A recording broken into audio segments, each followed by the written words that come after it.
Hello and welcome to episode 4 of Flex Future of Work podcast. I'm Eve Mayer, owner of EveMayerMedia.com. And I am Levi Sauerbrei, the owner of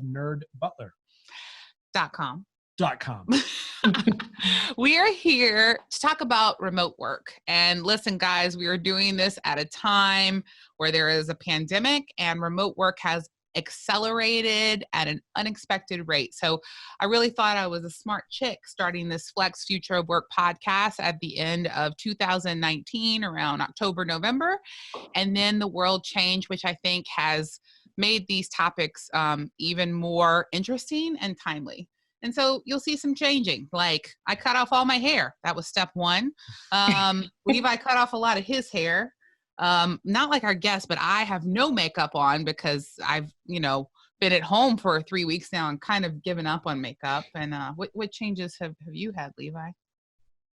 I've had a lot more time to work out. I guess that's just trying to put that silver lining in there. Meanwhile, Levi's just getting ripped as we stay in the house all the time. And that's what really happens. But seriously, this has been a really interesting experiment. And so here we are. We started off this line of podcasts to really explore remote work and flex work because we're big believers in it. And one of my main goals with that was addressing issues of companies and organizations trying to grow diversity and believing that flex work and remote work was a way to achieve more diversity. But here we are now on April 1st in 2020, and we are having really quick and interesting and provocative conversations about flex work because now the world is doing it in real time, often many of us for the very first time. So I'm excited to have these ladies who have been in this world for quite a while, who have some experiences that they can bring to the table and can answer some questions about like what we're all trying to decide on and some things that they think would be good tips for what you could do. Our guests today are the owners of CC My Admin, Nicole Grinnell and Liz Goddard. CC My Admin it's like a virtual assistant platform. It can help your business with work, balance, growth. They have services that are administrative, bookkeeping, marketing, and they even help with things like customer service. So Liz and Nicole, thank you for being here on the show.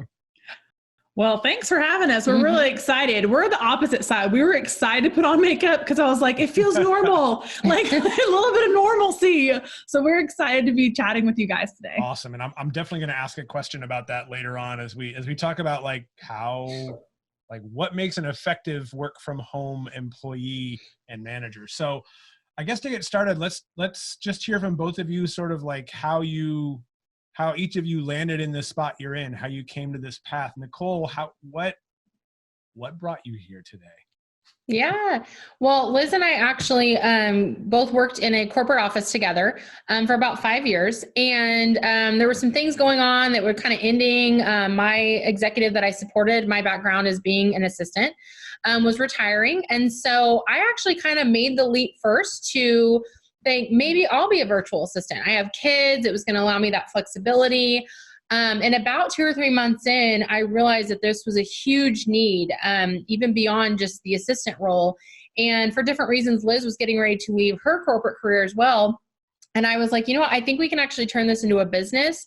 We both come from small business backgrounds. So we knew there was kind of this need for employment, but maybe not traditional employment and where people aren't to the point of being able to do work full time, et cetera. And so we started that at about 3 years ago. And it's just kind of, taken off. Awesome. And I guess that's almost the same story. Liz, what brought you and Nicole together on this particular endeavor? So the story how we came together is the same, but something that you left off that's really interesting about her childhood is that she grew up in a small business, and I did too. So talk a little bit about just living in small business, because what we ended up doing was combining our background and love for small business with corporate life. Mm-hmm. Yeah. We both, like she said, we're in small business. My parents owned a medical lab. They kind of put me in. We joke that I started working as an assistant at 10 years old, which it's a joke and the truth. And so there was sort of this need where like my parents couldn't actually employ people because they weren't there either revenue wise or whatever. And so we became that. And similarly, Liz did the same with her father's business. And so we knew where small businesses come from, and we know like day in, day out, just, everything that they struggle with. And we sort of, our careers blossomed into corporate life. But after a while, we decided to kind of make the switch. I always loved the idea of being as an entrepreneur.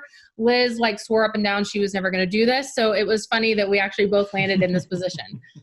So my dad grew up a serial entrepreneur. So, I mean, we owned restaurants. We traveled around with rodeos selling Native American jewelry. At the end of his life, he had a thriving retail and wholesale mattress company. And I inherited that when I was 19 in the height of the recession. So around 2006 and 2008 was recession hit. And so that's why I walked away from that experience saying like, I would never own a business, but ultimately this happened. And I saw in human resources how much people struggled with managing teams, finding the right talent. And it was so expensive and they weren't really getting all the work that they needed done. And so when Nicole approached me, I saw, yes, the need for executive assistants, but then we started seeing there's a bigger need out there. Small businesses need what? Well, they need help bringing in revenue. So they need lead generation. They need help with processes. So implementing a CRM, customer service, those clients they've got in, invoicing, but they can't go hire 8 different people because they don't have the budget and they really don't have 8 hours of work in each of those little pockets, right? So we said, what if we crafted this perfect team for somebody and they only paid for what they needed? They're getting efficiency, they're saving money, and they're able to scale quickly because they don't have a set fixed expense. So that's kind of how we created CC My Admin.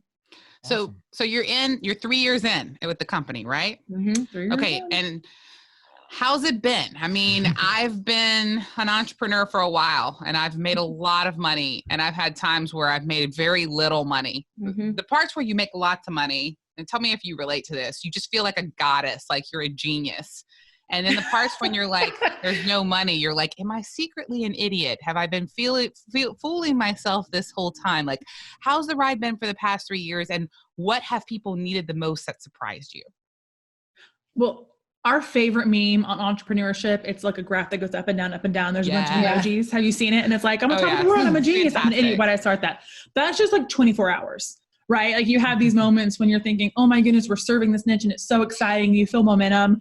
And then you have moments, especially in the beginning, because we took a leap. I mean, I left a corporate career to start this. So a lot of risk and I'm breathing in a paper bag. Right. And thankfully there are enough businesses out there who need just a little bit of help. And then they get a little bit of help and, oh, I've got some money coming in. I need a little bit more help.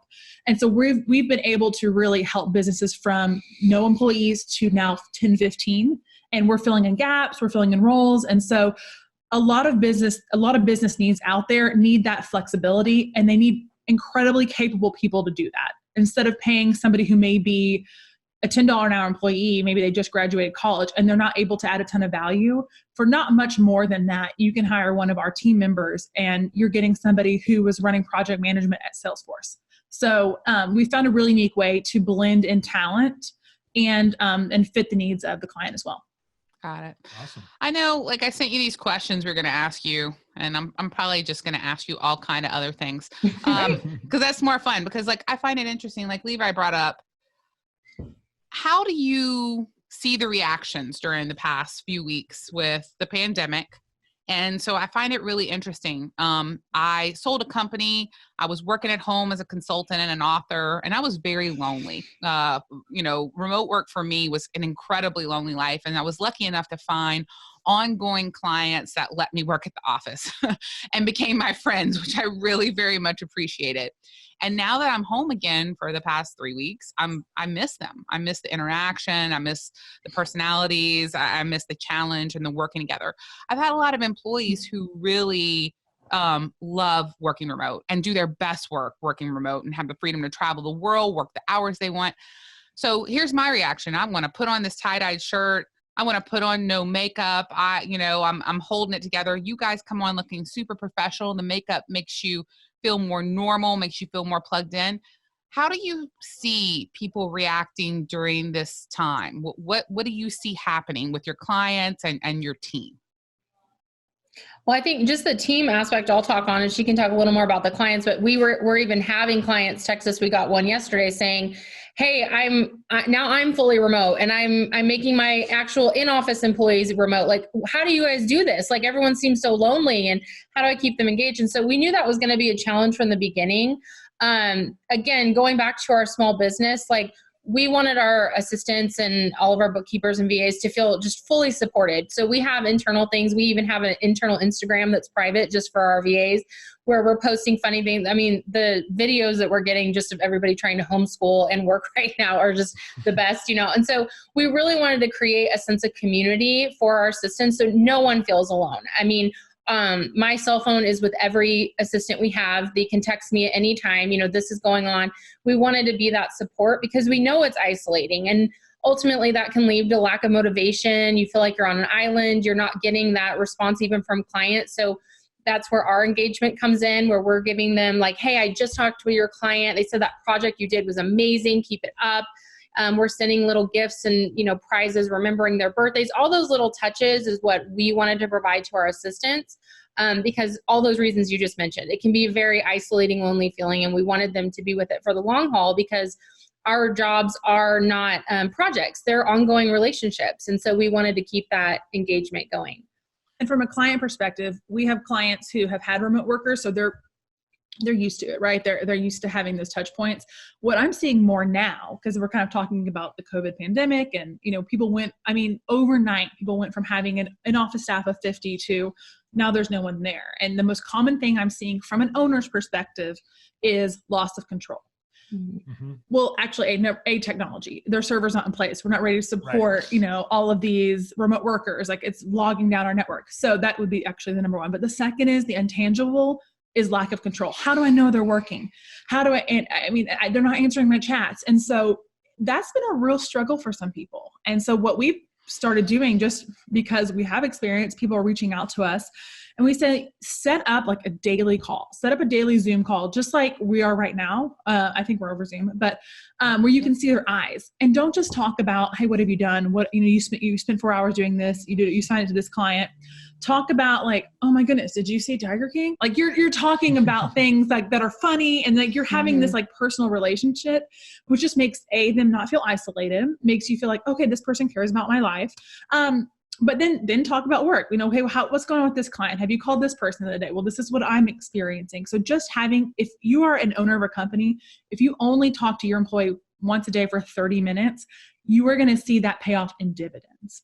Yeah. And Levi, I'd love for you to talk a little bit about the article you wrote on technology for how people can do that, because we were speaking with a company a couple times this week, and it's an architectural firm, and it's, you know, it's an older generation of owners, and they are, I think, to your point, understandably, like really chafing at that lack of, I'll say perceived control, right? Because there are people who go to the office and then take a 35-minute bathroom break in the middle of the day, and they're not as productive then either. Or they're on Facebook. Right, yeah, exactly. So presence doesn't necessarily mean productivity, but one of the things he's struggling with is the perception of the company externally, but also the image of the company internally amongst the employees. Mm-hmm. And we're trying to coach them that like this, even more now, the line between work and home is blurred. There isn't, you're not going to sit in a chair at 8 a.m. at your house and stay in that chair until 5 p.m. and get all of your work done. So trying to balance that out. So you guys mentioned a private Instagram channel, which I think is a brilliant way to do that, because everybody probably has Instagram on their phone. Mm-hmm. What other kind of tools do you guys find that really facilitate not the work collaboration as much? Because I think those tools are pretty well understood, right? We can all use Google Drive, we can all use, you know, Teams or Zoom or whatever it is. But on the culture side of the company, on the team building side of the company, what are some of the other tools you guys either use or have seen used effectively? For culture building and tools, that's a good, I don't know that we have a ton. I mean, we have, okay, well, here's something that someone brought up recently that I liked. And again, I don't think we're doing anything that's crazy. I mean, we really lean on Instagram. We've started doing Marco Polo more. Have you guys ever used that? No, tell us about it. Okay, we love this. And we first experienced it together because when we take vacations, it's super hard because we're we're a small business. So like we're running in our own lanes and we're communicating all the time. So on vacations, it's hard because she's gone or I'm gone. And so we'll just start recording messages and they'll be like, hey, this is going on with this assistant and this client. And you can do that with your team members too, because you can make funny videos or you can't, and you can watch it when you're ready. So they don't, let's say you're trying to meet deadline and someone's sending you all these videos. It may not be an appropriate time to watch them, but then you can click on and you may have a channel through Marco Polo that has 15 people on it and everybody's just kind of goofing around, checking out and just doing like quick snippets, like 10 seconds. And it's just a neat way. It's almost like walkie talkies, but video. And we've really gotten into Marco Polo lately. It's been a lot of fun. That's great. I will definitely check that out. I had not heard of that before. Levi's heard of everything. So you really did a great job just now. Yeah, there's a vendor that I've worked with for the last 15 years, and in the entire 20-year history of their company, they've been 100% virtual the entire time. And you can think 20 years ago, you know, the internet wasn't what it is now. The tools weren't what they are now. And they've been, just like you guys are, they've been offering a lot of advice on LinkedIn about how to put these things together. And one of the things that they talk about is similar to your Instagram channel. Like they have a Slack channel called The Water Cooler. Because and it exists. That's cool. It's an employer provided vehicle for people to have the kind of casual conversations they would have had in an office. And I think that's what a lot of business owners maybe overlook when the team becomes virtual is you're not just virtually replicating the work, you have to replicate the entire work experience, which includes socialization. Well, yeah, the only thing that makes me care about my coworkers is not just their work, it's their story about their pet or their kid or their trip or their new eyelashes. Like I want to hear what's important to them and I want to understand who they are as a person. That's what makes me feel bonded enough with them to like fight for that client project with them, not just like the report that they put on my desk. And we have to have that. They can't end when remote work happens, right? Like I'll tell you what, I had a really tough time switching to working with an assistant that was virtual. I'd never done it. So we had an agency, we had 30 people. I always had amazing assistants, but they were there and I could see them and I could talk to them and I could relate to them and they could pick things up too, which was also nice. But I never really wanted to have a virtual assistant. And this is the first time in my life that I have. And I really love it. And now maybe it's because she's incredible. I don't know. But it's been pretty awesome. And I'm kind of thankful now that I was set up for a few months in that situation before we went into the situation, because it would have been really hard for me to shift from that person being right there to virtual. So what can you say to executives who have never worked with a virtual assistant before, who have always had somebody right there? How do they find one, or how do they build trust in the person they have switching to this new life so quickly?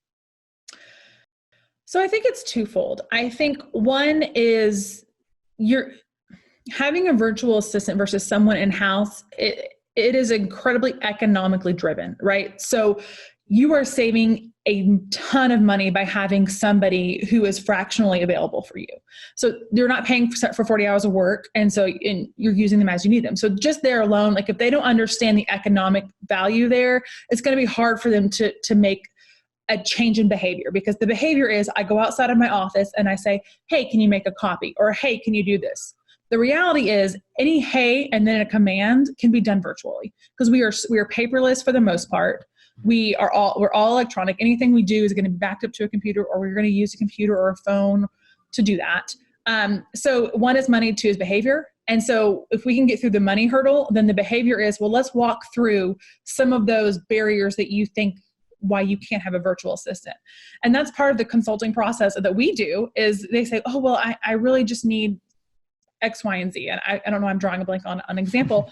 And we say, okay, well, why can't you put that into a Slack? Or why can't you put that into Asana and put it under an Asana as a project management tool, to let them know this is what I want done and this is when I want it done. And when you're able to do that, you're actually a better manager, because you're delegating.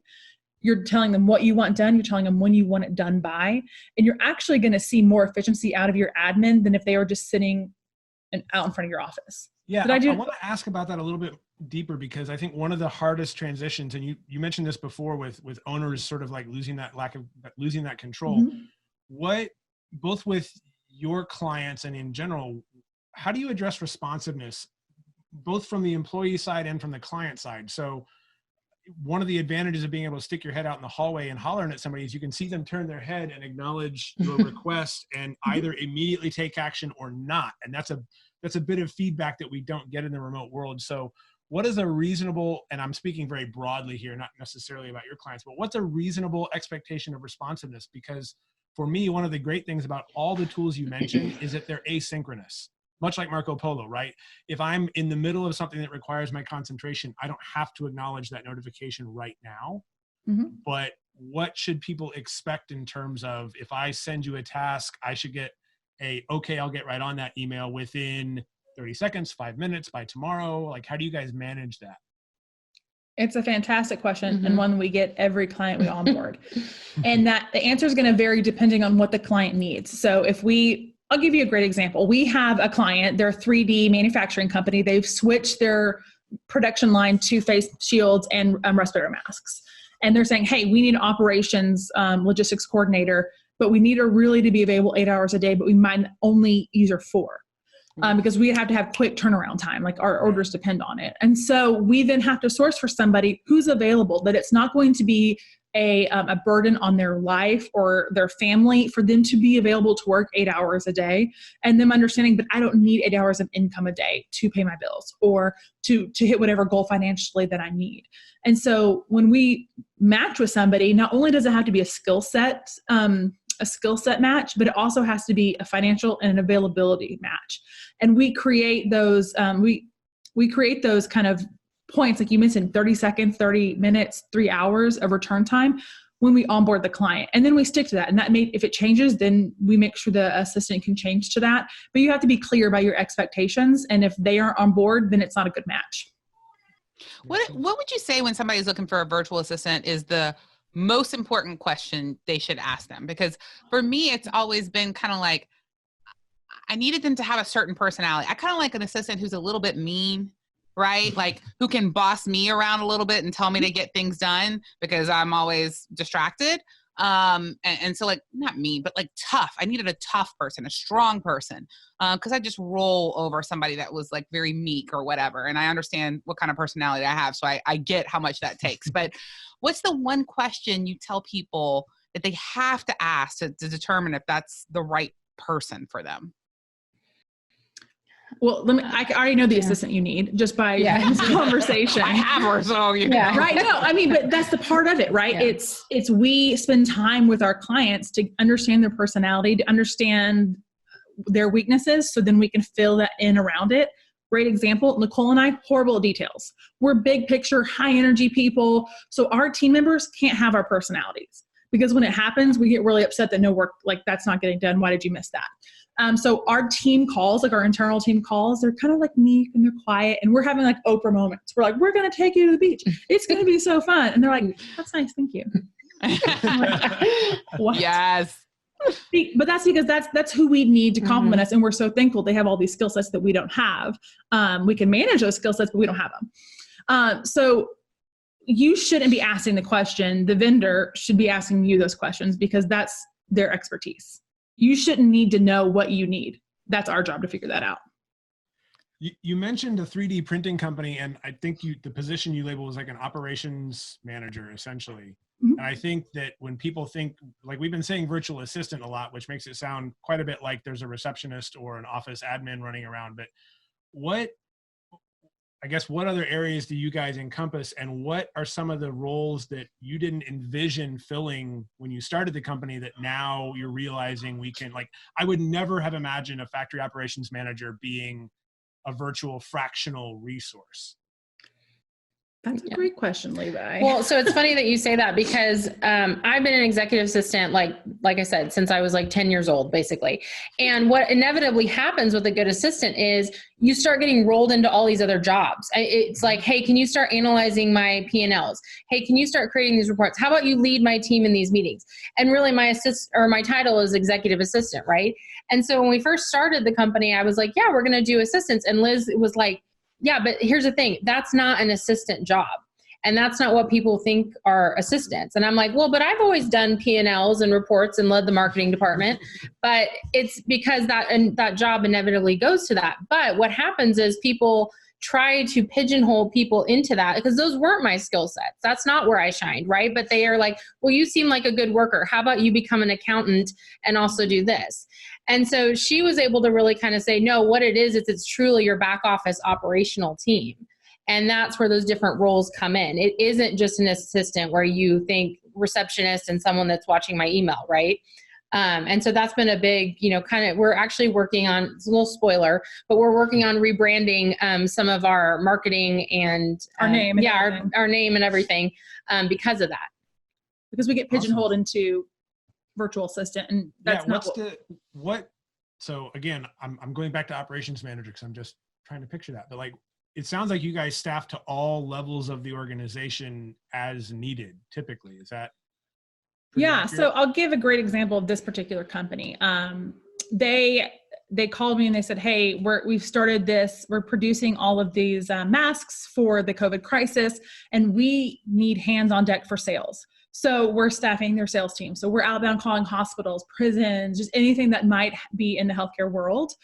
So we're doing that, and we're managing that sales team for them. And then they came in and said, okay, we have all these orders. Now we have no one to help us move from order to assembly line, or to get that out the door. So we said, okay, cool. We'll bring somebody in who has logistics background, and they're going to be in charge of making sure that every order is getting fulfilled and every department is running the way it needs to. And so our biggest struggle as a company is trying to communicate that to people, is that we can bring these high level experienced talent in. But the clients who do know us know anytime they have a problem, they call us and they're like, do you have someone who speaks Spanish and knows employment law? And I'm like, yeah, we do, Nora. Okay, come on, we can get it, right? So that's our challenge as a business, I would say. I'd like to know your prediction. So you've been doing remote work, you've been managing teams doing remote work and flex work for a long time. And we've been trying to make this case, I think, for the world to have remote work as an option, have flex work as an option, do it more. And now the world, I think, has been forced to do it at a rate that no one expected. This is going to end. This pandemic will end, and we all hope it's going to end as quickly as possible. I'd like to know your prediction of what will happen after. Do you think that people will get to a place during this process that they understand the return on investment for the company, the value for the employees? What do you think will happen after we're done with the pandemic? I have a gut, and it is, Levi, you mentioned your architecture firm that you're working with. Mm-hmm. I think they went from a fear of perceived control, as we've kind of identified, to saying, oh, wait, this kind of works. And we are bringing in more and more of the millennial, and then Generation Z after that. The reality is we are going to shift remote. Is it going to happen overnight like this crisis has made us do? No, but I think two things are going to happen. The older owners are going to relinquish some control. And I think that we come back from this crisis, and the millennials, they didn't like it as much as they thought they did. They enjoy being in the office and going to lunch with their friends. I think we're going to see some give and take where we had two people on opposite ends of the spectrums. One being, I only want you in the office, and the other being, I want to be in India tomorrow if I can be. And I think we're going to come somewhere in the middle and find a balance, which is, if we're going to find good out of this, I think that's good, because it's going to make the older management team retain some really quality talent, because that talent's going to bend a little bit and say, you know what, I kind of miss coming into the office. So I don't know. I think absence is making the heart grow fonder in some situations, but I also think it's creating flexibility on the other end. Interesting. Well, guys, thank you so much for sharing that. Liz and Nicole, we so enjoyed having you guys on the show. Can you tell people where they can find out more about each of you and your company? Absolutely. So you can go to our website. It's just ccmyadmin.com. And there's a contact page on there. There's also our bios, and you can check everything out on there. And we're also on Instagram at just ccmyadmin. But yeah, thank you so much for having us. Yeah, absolutely. It's a pleasure. Guys, thanks so much for tuning in to Flex Future of Work. You can check out other episodes at flexfutureofwork.com. And to learn about my company, you can go to emayermedia.com. Levi at? You can check me out at nerdbutler.com as well. And I'm scrolling. There we go. And please check out our guests at ccmyadmin.com. Thanks, everyone, and get back to your fabulous remote life.